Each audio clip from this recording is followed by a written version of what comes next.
NEET UG 2026 పరీక్ష ప్రశ్నాపత్రాల leakage ఘటనపై నర్సంపేట పట్టణంలో యూత్ కాంగ్రెస్ ఆధ్వర్యంలో తీవ్ర నిరసన కార్యక్రమం నిర్వహించారు.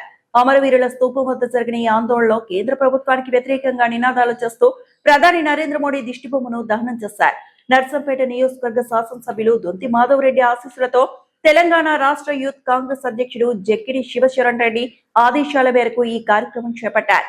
నర్సంపేట నియోజకవర్గ యూత్ కాంగ్రెస్ అధ్యక్షుడు తుమ్మలపల్లి సందీప్ ఆధ్వర్యంలో నిర్వహించిన ఈ నిరసనలో పెద్ద సంఖ్యలో యూత్ కాంగ్రెస్ నాయకులు పాల్గొన్నారు. నీట్ పరీక్ష నిర్వహణలో కేంద్ర ప్రభుత్వం పూర్తిగా విఫలమైందని ఆరోపిస్తూ ఆందోళన వ్యక్తం చేశారు. ఈ కార్యక్రమానికి ముఖ్య అతిథిగా హాజరైన వరంగల్ జిల్లా యూత్ కాంగ్రెస్ అధ్యక్షుడు కొరివి పరమేష్ మాట్లాడుతూ విద్యార్థుల భవిష్యత్తుతో కేంద్ర ప్రభుత్వం ఆటలాడుతోందని విమర్శించారు. పరీక్షల నిర్వహణలో పారదర్శకత పాటించి బాధ్యులపై కఠిన చర్యలు తీసుకోవాలని డిమాండ్ చేశారు.